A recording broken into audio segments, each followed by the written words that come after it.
We have a tradition here, Joachim. Nate Cohen, will you help me present the Golden Thumb to our filmmaker?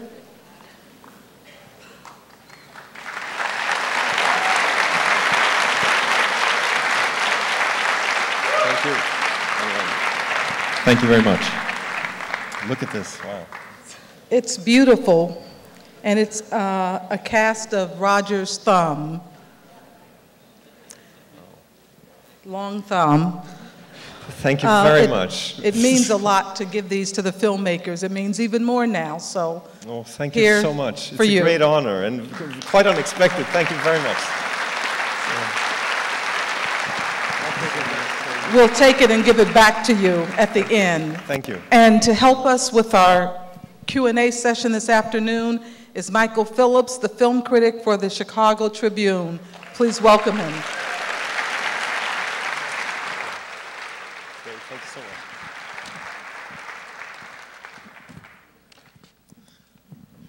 Nice thumb.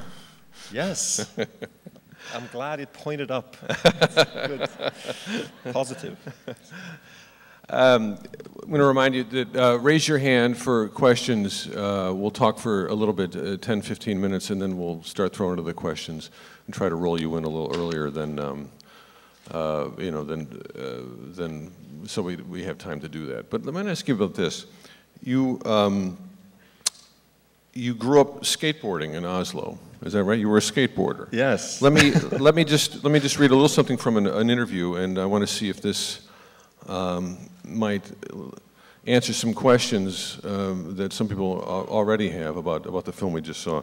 You said, "I grew up skateboarding in Oslo. That was my life for many years, and my friends went into all different directions after we quit skateboarding. Some were musicians or lawyers. Some people got heavily into drugs.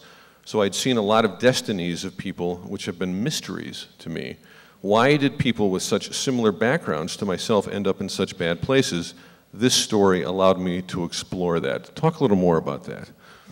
Yeah, I mean, it is true. I used to skateboard, and I think I should just mention the context of that. That in Norway, it's one of the few countries in the world where skateboarding was completely banned for 10 years. From 1979 till 1989, it was completely illegal to ride a skateboard or import or even have a skateboard in Norway. This was a strange act from the government where they tried to create something where they would protect children from dangerous toys, let's say a strange teddy bear that caught fire by itself or something, you know, and by some mistake they included skateboarding. So what a gift for a sort of a boring middle-class life to be chased by the cops for riding a skateboard. It made me feel like a real rebel. So being in that environment, I found that there were a lot of different people from all over town. Even though Oslo is quite small, it's about 500,000 inhabitants, you know, there are different environments, different parts of town, and I was fortunate enough to be part of a subculture where I met a lot of different people. I actually started even kind of trying out to make movies by doing skateboard movies. So that was my life for many years. I guess this film comes out of a question about certain people I knew and that I somehow weren't able to bring with me on in life. I mean, I think a film comes from many places. A lot of them are hidden to the people that are making it, and you discover them along the way. I never set out with a clear, transparent idea that, oh, I know exactly why I'm doing this. You know, there are certain ideas that sticks with you in the process of making those choices. How much do you see yourself in Anders and everybody he encounters in the film? Both sides, because it's a dialectic setup, and it's not a series of horrible hypocrites and unfeeling bastards sort of like setting our protagonist up as being the most necessarily, the sharpest but most fragile person in any given encounter. But that's, I mean, there is that fact, but one of the things I really appreciated about the film is that it doesn't demonize the people from his past. No, we're trying, I mean, my ideal for doing human stories is that I try to create drama without necessarily needing antagonists. You know, I think sort of the truth in many situations in life, and the tragic truth of things is that everybody wants to do well, we're just not always able to. And to try to counterpoint how differently these people experience the same day, one day in Oslo, was kind of a part of the fundament for the structure of the story. How much of me is in Anders? I think I end up, together with my co-writer, Eskil Vogt, who I've written also my first feature, Reprise, together with. I think we try to put a part of ourselves into all the characters, and the actors come in and they create something, and you know, it's a very, I can't quite decipher it, but I would say that there's a sense of loneliness about that character that I'm interested in exploring, and that I think I can relate to in some way, and I hope this is sort of, how should I put it? I mean, to start another place, this film was actually based on an old French novel from 1930 by Pierre Drieux La Rochelle. It's called Le Feu Follet. It was also made into a film by Louis Malle. This is known as the Fire Within to the U.S. audiences, yeah. And what we took from that book, and also was obviously inspired by the wonderful film by Louis Malle, was just the concept of a day in the life of an addict, and how his existential longing for some sort of connection with things, people from his past, could also expose an environment, a town, relationships. There was sort of a framework, and then we brought that idea to Oslo in a way and tried to put it into a modern day setting. So in that process, a lot of personal ideas or characters you sort of know comes into play, of course. Your lead actor is, in fact, a doctor in real life. Yes. Anders. He's a doctor. He's removing appendixes as we speak. I mean, he's a serious guy. He's a Renaissance man. He's someone who is a musician. He's published a book. He's an actor. He's a doctor. I mean, he's enough to give anyone a complex. Well, you can't focus? These people can't focus in Norway. What has he been eating, I wonder? No, but it's been a bit tricky for him. I'll give an example. I mean, when he was just leaving medical school, he had just played in our first collaboration, Reprise, a few years ago. And in the Norwegian Elle magazine, he was voted the sexiest man in Norway of 2006 or something. So you can imagine when he was then doing pro bono work in a clinic for young people where they could come and talk about their STDs. It was tricky, you know. Please lie down, you know, the 16-year-old girl with a very private problem, and Norway's most sexy man. He felt that it was awkward, so it hasn't just been easy. Is he acting more? I don't want to turn the whole thing over to the subject of Norway's sexiest man, but I'd love to talk about him. Yeah. Is he acting more, or did he return to his profession? He's going to do some more work, I think, as an actor. I hope, and I don't have immediate plans for a collaboration, but I would love to work with him again. And I know now that a lot of people have asked, you know. But the interesting thing about him is he's very drawn to the theme of stuff. We go through a process where we talk about what is this about, and you know, on a very objective, remote level almost. And then he gets into the character, and then it's all about there and then, and every beat, and every scene, and every moment. Let me just say two things, and then we'll get to the first question. Joachim mentioned Reprise, his earlier feature, which is fantastic and very different, and it's got a very sly sense of humor in detailing maybe a similar socioeconomic group of friends with kind of literary ambitions. Marvelous film, and if you were intrigued at all by what you just saw, please seek that film out. The second thing I wanted to say, just as one of the audience along with you, it's really quite moving to me to see how Roger's lineup this year is revealing itself to us, in that you have a portrait of not just a person, but a larger mosaic of community, no less so here than you had with Richard Linklater's Carthage, Texas last night. And as difficult as it is to watch someone like your character here, Anders, go through what he goes through, it's just quite moving to see that you know, the story of one man or one woman becomes the story of a community, and tells us a lot about ourselves, even if we've never been to Carthage or Oslo, or we've never been an addict, or whatever. And that was what Roger was all about. So I say thanks, Roger, for the films that I see here. Let's get to the first question here. Who's up? Anybody? It's coming. The mic. Oh yeah, good. The mic is coming. The woman in green.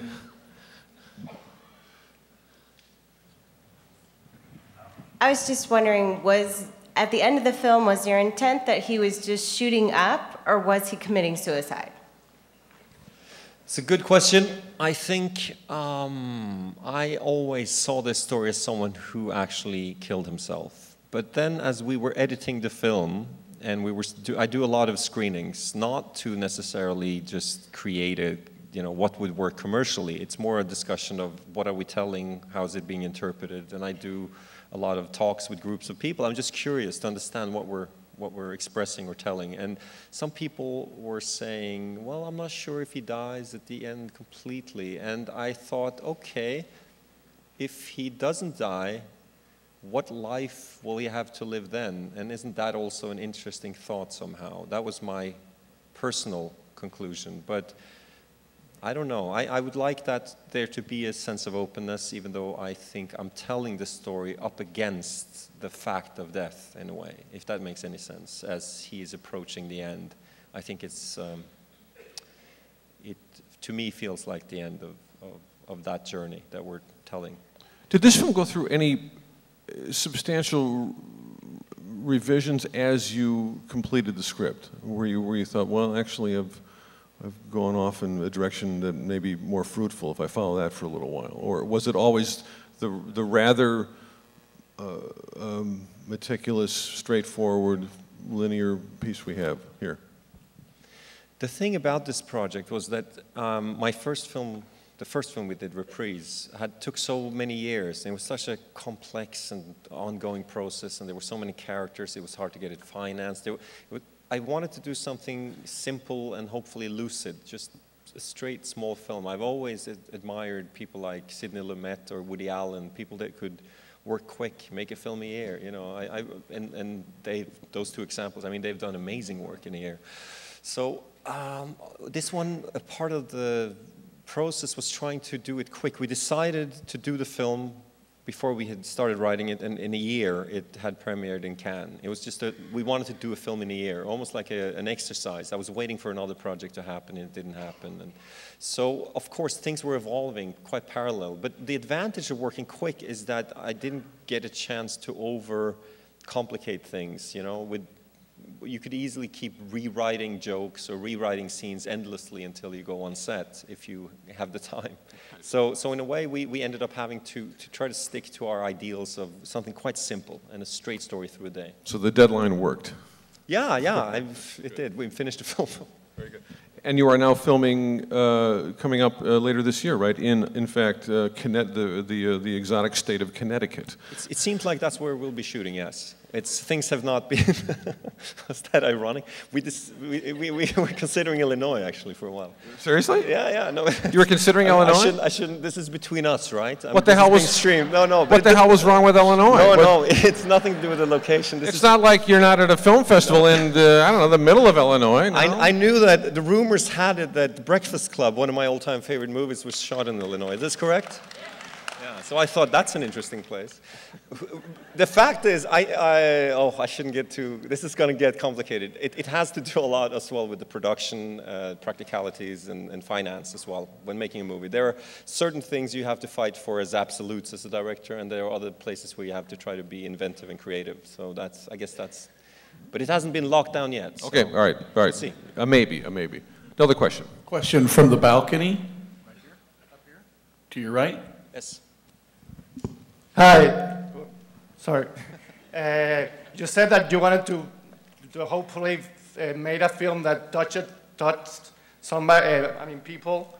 I'm from Caracas, Venezuela. I came all the way here from there, and I'm always been a Ebert fan and all that, but your film really touched me because I was recently diagnosed with bipolar disease, And well, and a lot of the conversations there were like, okay, deja vu for me. And I wanted to ask you where all the dialogues, because I have been studying creative writing, and they said dialogues are really hard. And my teacher tells me, and that in plays, that's one of the hardest parts, dialogues. And are there dialogues from the book, or did you write it up with your partner, or, well, yeah, that's the question. Thank you very much, and thank you for sharing that. Yes, I don't think a lot of the dialogues are from the book necessarily, but we wrote them, all of them, and most of the dialogue in the film is as written. What we do is we do a pass after we've cast, and I do a couple of days of rehearsal, or I wouldn't call it rehearsal, I don't want to top the scene. You know, you want to try to explore it more and then leave something for the day you shoot. But so we try to nuance the dialogue so it would fit the actors, it would sit well with them. And then on the day, what I often do is that we shoot and we try to sort of get the scene, and then we do a couple of improv takes where I try to push them out of the structure of what's written. And very often by that time they start feeling the necessity for actually to use some of those words, but they might be jumbled or in different order. And so I wouldn't say I completely sit there with the script meticulously feeling precious about the writing at all. But I think it's, you know, my motto, I guess, is luck favors the well-prepared. So I try to have a good plan, and then we go from there. Now, part of your preparation was filming this at a very specific time of year, right? Because you just kind of like to talk about that a little bit. No, I think it's, you know, coming from Norway yesterday, and it was almost snowing here a couple of hours ago. I felt at home in a strange way, so I think you know what I'm going to say. I'm glad you did. Yeah, but I think the 31st of August to me symbolizes sort of the end of summer. It's when autumn arrives, and you know, I thought there was something melancholic and interesting about that. And I think that's sometimes when Oslo is at its most beautiful as well. So without sounding too trite, I think it was an interesting moment to shoot the city. And you're shooting on 35 still, right? Yes, I'm a dinosaur, I've been told. Are you already in your head thinking, how long can I pull that off? Yes, I am. I heard a rumor that Quentin Tarantino said he would stop directing when he couldn't shoot 35 anymore. Has anyone heard this? Supposedly said it in a French interview or something. Maybe I'm inventing this now by misunderstanding, and I'm creating a myth about the great Tarantino. Anyways, I think I can understand that feeling in a way. I think that there's something wonderful. It's what I grew up with. I'm a third-generation filmmaker. My grandfather was a filmmaker, and my parents have, in different ways, you know, worked with cinema, and I grew up being in love with the big image, and that's also why I reacted so to this space. I really love cinemas. You know, I think a theater is something quite special, and I think 35, I don't want to be snobbish about it. I think I would say people have done wonderful work digitally, but the kick I get out of working with images and the way that light is transposed onto celluloid, I grew up with it. It's like a language, and I'm worried that it'll disappear. And to be honest, out of all the conversations I've had with people about this topic, almost no one has said that, but digital looks so much better. That's very rarely the argument. It's always for practical reasons, for economic reasons. And you know, I have to be careful about this because I know there's a lot of young filmmakers who are now creating their specific, unique, wonderful images digitally. And I don't want to be snobbish about it. And one day, I'm sure I'll work more digitally as well. It seems like it's going that way, and I'll go forward and try to do interesting images that way. But I just think it's sad if it's not a choice. And I think there's a secret in the darkness of a celluloid image. There are secrets in the blacks, you know, in the dark areas of the negatives, right. Things that no one really controls. And the shadow detail you can't really control when you're shooting on 35, and that's the wonderful thing about it, I think. Yeah, you discover something. There's a consistency in the material that I really enjoy. And would this story, which is not easy emotionally and unrelenting in a lot of ways, would it take on a very different quality for the moviegoer if it were shot in that sort of ultra-sharp, clinical, slightly cold digital look, you know, and then suddenly you've got a film that maybe is working, going, you know, it's saying something too insistently in one direction. I think so. I was sure when I was going into it had to be 35. I was shooting a space as well. You can, I mean, I've tried to shoot on red, for example, which is it's a good quality camera, but when you sit in grade and look deeper into the image, you lose details in a way that you don't on 35. So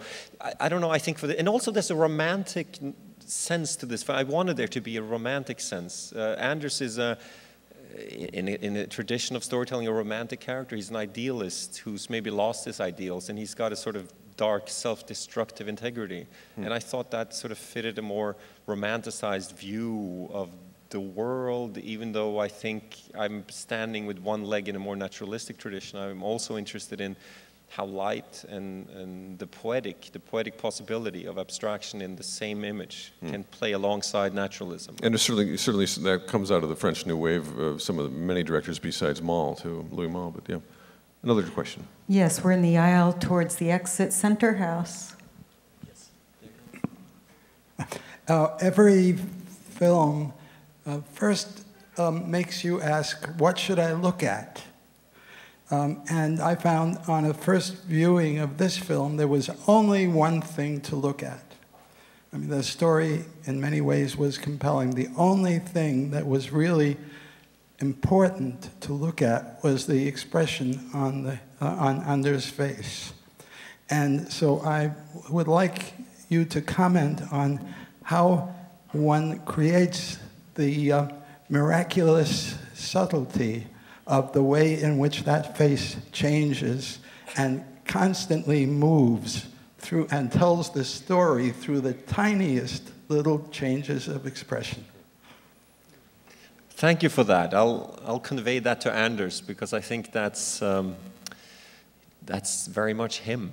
I think there's something about when I went to film school in London, I had Stephen Frears as a teacher, and I remember him saying, kind of flippantly, because he's a very funny, charming British guy, you know, and he said, well, you know, most of what you do as a director, 90% is casting. You know, no, you don't really work with the actors, you just cast them right. And I remember thinking, is that true? And the more I work with actors, the more I think he's sort of right. And that you need to find the right person. And if you trust and go with that person, and you know why you made that choice somehow, whether it's instinctive or in whatever way, then that will help you carry through. You know, and I think Anders is really carrying the film completely. I wanted him to be sort of credited first name up after the film was over. You know, this is his film, and how we work. I think. I know him now. We're good friends. I knew he kind of had this film in him. Without him being that character, we imagined together a parallel universe where the gifted, talented Anders Danielsen Lee, the actor or doctor and musician, had not been able to fulfill his dreams or wishes or ambitions. And we started from there, I think. And I think it's a lot about conditioning. And he spent 6 weeks in a dark bubble listening to music, and we had a sort of caravan that he just ate his lunch alone, and you know, he's really in the state of this character for a long time. And I'm not, you know, a lot of people can do that and it doesn't come out well, but I think he's a smart guy and he knew how to use that process, the methodological process quite well and specifically, so. It's hard to think of the average HMO-affiliated doctor in America being that emotionally accessible to make a movie like this.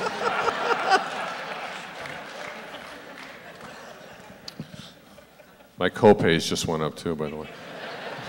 Over here, house left. Towards the wall, far house left. Hi. Thank you very much for a wonderful experience. Today is the second time my wife and I saw your movie, and obviously the first time we discovered it through Roger's review. The question to you is, where do we go now to discover wonderful movies such as this one?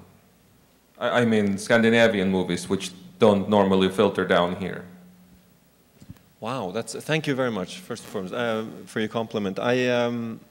Yeah, how do we, I mean, we were discussing this morning in a panel distribution, and to be honest with you, you know, in an ideal world, we could watch movies from around the world on big screens, but I guess there's a possibility now of communicating, reading blogs. Critics are more important than ever, you know, because whether you end up downloading a film or finding it on Netflix, or you can even be fortunate enough to watch movies in a theater locally, smaller movies, it's becoming more and more apparent that the internet can, you know, give you information, but it's not figured out yet how we will actually see the films in a good condition and how filmmakers will be paid proportionally to, you know, the downloads they get.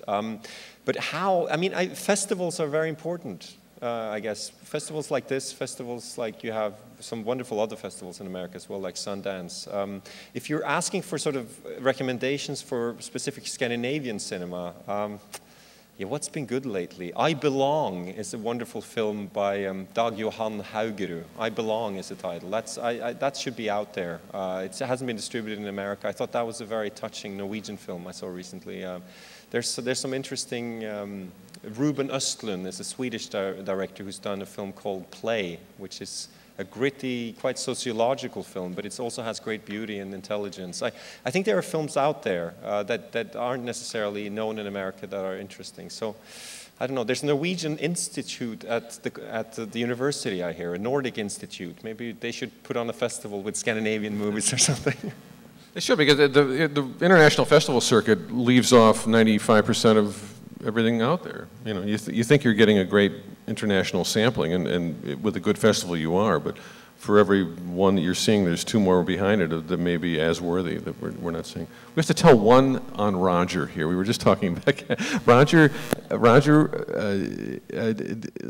didn't really love your first film, Reprise, and I remember exchanging a couple of notes with Roger because we both were crazy about Oslo, and I wish I had saved those, but I wonder if it's not simply a matter of sometimes, you know, does it take a film for a moviegoer and a critic sometimes to just sort of get the hang of what a filmmaker is trying to say or how they're trying to say it? What do you think? This is the question I'd like to ask a critic. I don't know. I have that. Sometimes. Yeah, sometimes. Yeah, I love the movies. You know, why I've started making movies is first and foremost because I love to go to the movies. I love to see films. So I've had that experience where you sort of discover a filmmaker through a few films. You know, I can't think off the top of my head of a good example right now. But yeah, no, I'm sure. Who else? In the balcony to the center. When I was watching the film, I felt its dialogue and visuals were spot on in depicting the thought process of a drug addict. And I was just wondering what process you had to go through to get in the head of a drug addict when creating the film. Well, to be honest with you, this film got me back in touch with a lot of old friends. And one of my best friends from back when I was skateboarding had been a heroin addict for 8 years, and he's now recovered, and he's one of the strongest people I know, and he's got a family, and he's doing well. And I think I've spent time with people like that. I think like a lot of people, I'm sure here as well, know people who, for some reason or another, have addiction problems, eating disorders, depression, you know, or even if they've struggled with it themselves. I think there's a big discussion in psychology at the moment about how should I put this in English? Reevaluating diagnosis. Some people are saying more and more that different diagnoses for mental disorders or mental challenging situations in life, rather, are just gray zones of various human experiences. In this film, I thought, because you're asking me specific about how I tried to understand this character, and I haven't had those kinds of addiction problems myself, but I have both encountered them in people I'm close to, but I also think there's a way of using something as a metaphor, you know, something like addiction for some longing or something that maybe more people could relate to as well. At the same time, trying not to lose the specificity of that experience of being a recovering addict. I spent a lot of time talking to people that were doing rehab centers, psychologists and therapists and people that were working with drug addicts, ex-junkies, you know, and a lot of them talk about this rebirth that some people go through when they go out of a long rehabilitation period, that they're almost like, someone used the word, and it sounds maybe rather poetical, but he said exactly this. He said, well, when we let people go from this place, it's like they're vulnerable, naked children. I said, wow, okay, that's an interesting thing. It's almost like being given a chance to live again and having to ask maybe more fundamental existential questions than a lot of us have to in our everyday. So I thought that was interesting, and I think with imagination and a group dynamic of working with the film, we're hopefully able to put ourselves into the state of these characters. One of the things that really floored me the first time I saw it, and I was kind of watching for it the second, was the moment where Anders' voice joins midpoint in the film, the chorus of voices we hear at the beginning, where he's talking about his parents and his upbringing. Yeah. And this is not a film that's heavy on exposition or explanation.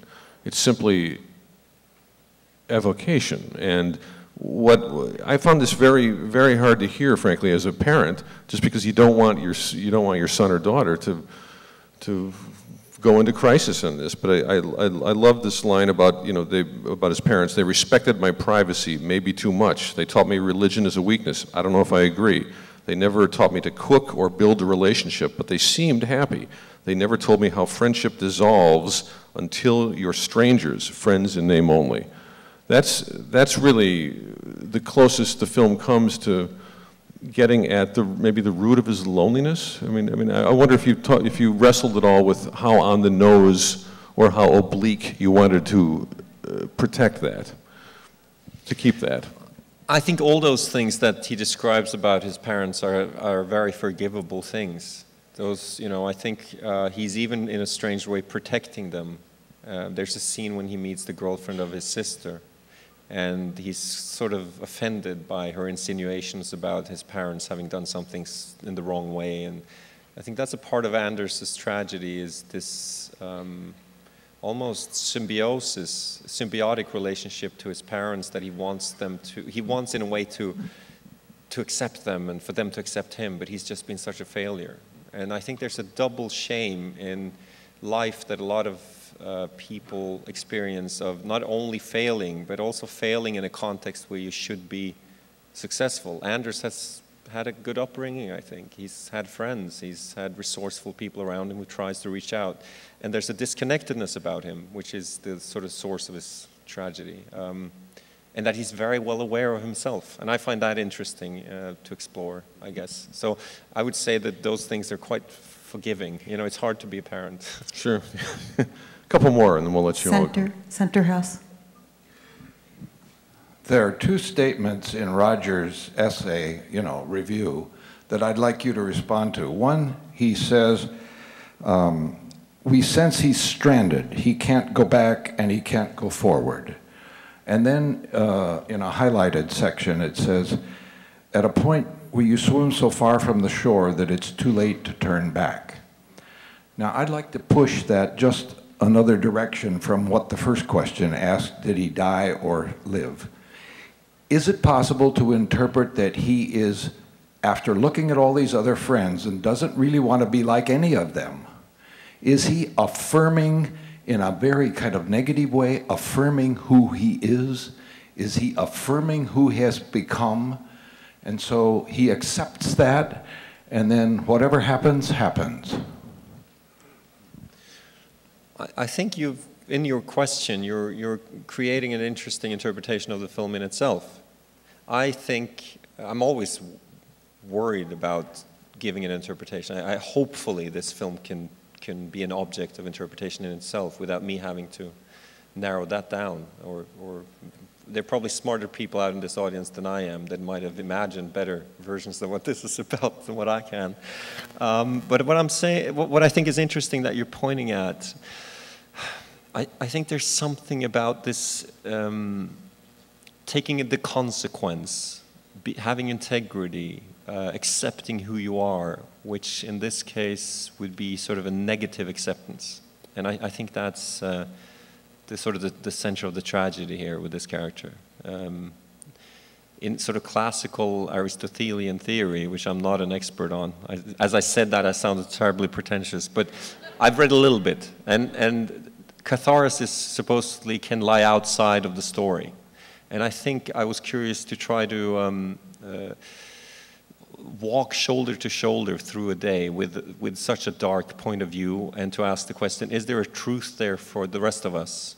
Or is he ultimately, at what point will we detach from his point of view? You know, I think it can be, there's something wonderful about cinema and making movies of loneliness, that we can actually sit together and share a sense of loneliness with a character, but we have to sit in a room together and do it, ideally, you know? So, I don't know if I'm making sense. I should stop babbling here, but I think you're onto something, and it's hard for me to say much further about it, but I think there's a stuck, I think I'm touched by Ebert's words when he says not go forward and not go back. This sort of stuck in a moment thing that I think people can experience at different stages in life. Yeah. From the balcony. There we go. Hi. I was really struck by the scene at the beginning where he makes his first attempt to commit suicide by weighing himself down. That's a very difficult way to do it because the instinctual will to live is so strong, you have to somehow override that. But I was very conscious of it, and I was counting the seconds.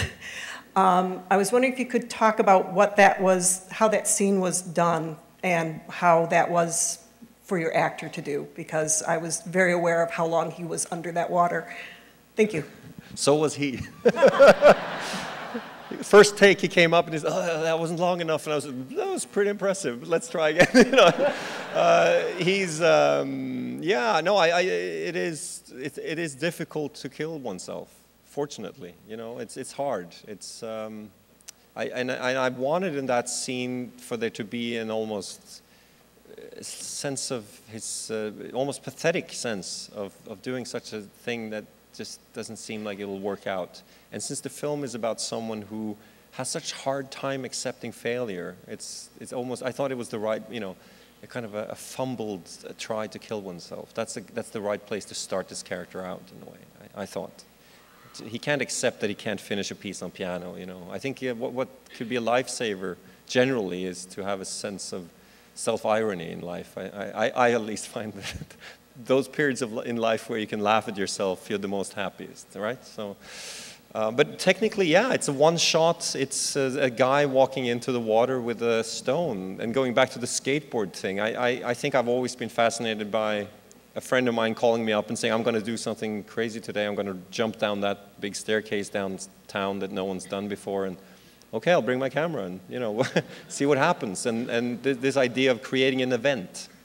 And I don't think this is only for action movies or skateboard movies. So I think particularly working with actors, I think it's interesting to try to create the unexpected or the event and see if you can trigger that. And we were talking in the lobby a little bit before the film ended about Paul Thomas Sanderson's The Master, and I'm thinking, well, when you speak of this, you think of the first auditing sequence with Joaquin Phoenix with that really intense amount of non-blinking time in one take, and that's a symbol, kind of another profound physical discomfort in the viewer for a reason, I think.